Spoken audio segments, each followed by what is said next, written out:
By the time we reach the final third of the Thousand Year Blood War arc, the main villain, Quincy King Yhwach, has become a nigh unstoppable being, and this is due to his ability, the Almighty. The Almighty is Yhwach's shrift, and it basically gives him the power to see all. He becomes an omniscient being worthy of his God King status. The Almighty allows him to see every possible future timeline, but not only that, it allows him to directly interfere with these futures and change them to his liking. This means that if something was going to happen in the future that was disadvantageous to Yhwach, he could simply see that timeline and change it, and it would actually affect the present, which basically does make him an unstoppable force. In fact, during the final battle with Ichigo, we see the Almighty at its most powerful.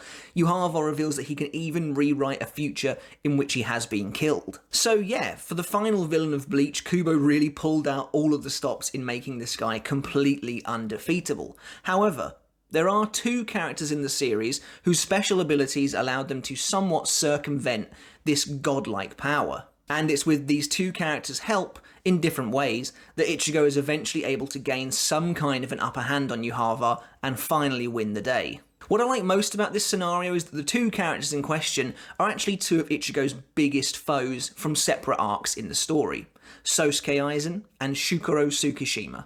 In this video, I want to take a look at how these characters and their individual powers helped Ichigo overcome the Almighty in different ways, and kind of take a deeper look at how some of these powers actually worked to stop the Almighty, because it was a little muddy, it was a little confusing, some of it wasn't particularly well explained, especially where Tsukishima's Book of the End is concerned. That's a semi-confusing ability anyway, so in this video I just wanted to take a deep look at how these two characters were able to defy the Almighty and eventually help Ichigo defeat his foe. Before we get started, if you enjoy Bleach discussions in your subscription box every week, then hit the subscribe button now, guys. I would really appreciate the support. You are absolutely in the right place for a Bleach community. Looking forward to the anime and everything else coming for this franchise. Help us push towards 10,000 subs. I would super appreciate it. Give the video a thumbs up. It really helps with the exposure, and hit the notification bell to stay up to date with all my videos. If you're new here as well, we have a great Discord community. You can join the Discord in the link in the description, and also follow me on Twitter for video updates before they come out.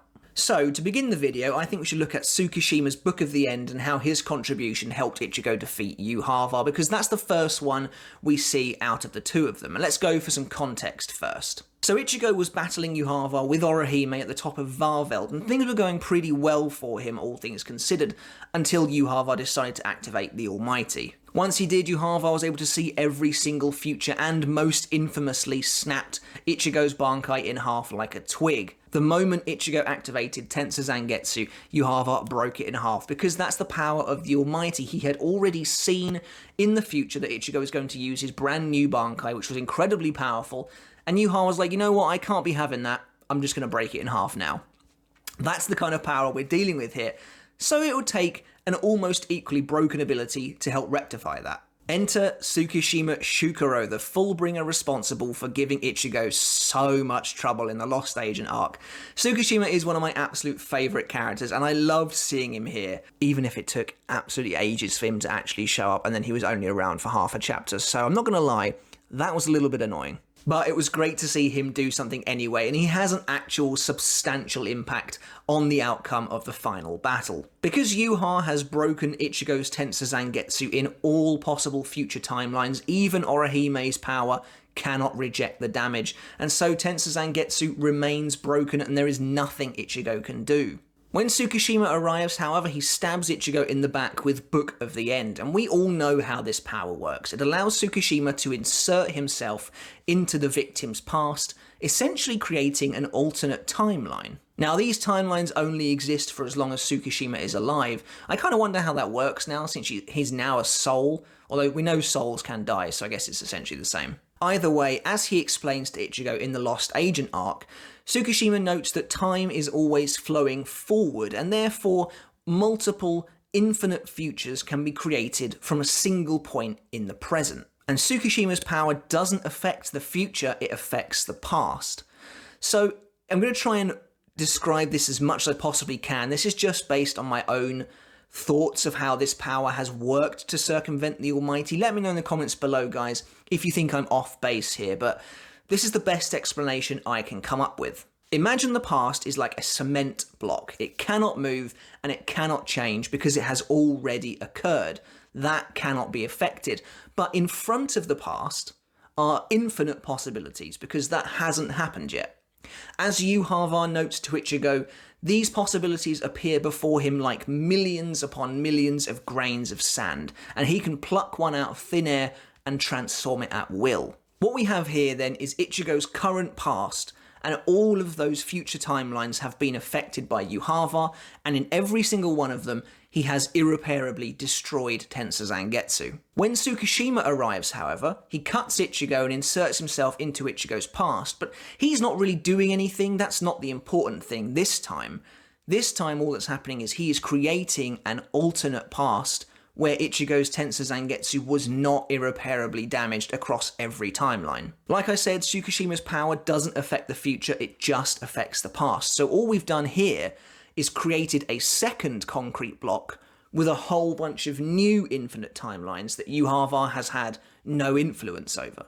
Because although Yhwach can affect every future timeline in a specific instance, a brand new past leads to brand new possibilities.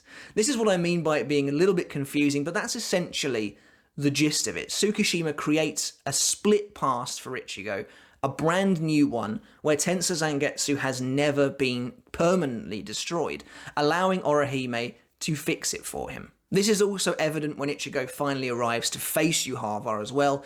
Yhwach instantly tries to destroy his sword, but because those future timelines where Yhwach had already broken the sword are no longer in effect, the sword doesn't shatter. Now, Yhwach can see every future timeline, but the way I always assumed the Almighty worked was that he has to actually try and see them, if that makes sense. He has to be consciously looking into the future to be able to see these things. That's why when Ichigo arrived, Yhwach didn't realise that his past had been changed because he wasn't focused on Ichigo. He was focused on fighting Aizen in Soul Society. So when he's like, oh, Ichigo's here, he's operating on the same timeline as he was before, I'll just destroy that sword again. Oh, it's not breaking. That's because someone has already affected it. That is the power that Book of the End has over the Almighty. The Almighty affects everything forward, but Book of the End can change things behind to create new forward, if that makes any sense whatsoever. Moving on to Aizen Sosuke's contribution, and this is a lot more simple in my opinion. This is quite a bit easier to explain how Kyokusui is able to affect Yhwach. So we know that in order for Kyokusui to be effective on someone, they have to have first fallen under its spell, and I think we can pretty much all agree that Aizen does that to Yhwach way back in the first invasion when he goes to visit him, and it messes with Yhwach's head enough that it completely throws off his sense of time. Clearly Aizen was playing the long game with this one because Kyokusui comes back into play here in the final battle. And like I said, this one is a lot easier to work out. Basically, imagine Yhwach's ability is a set of infinite pools.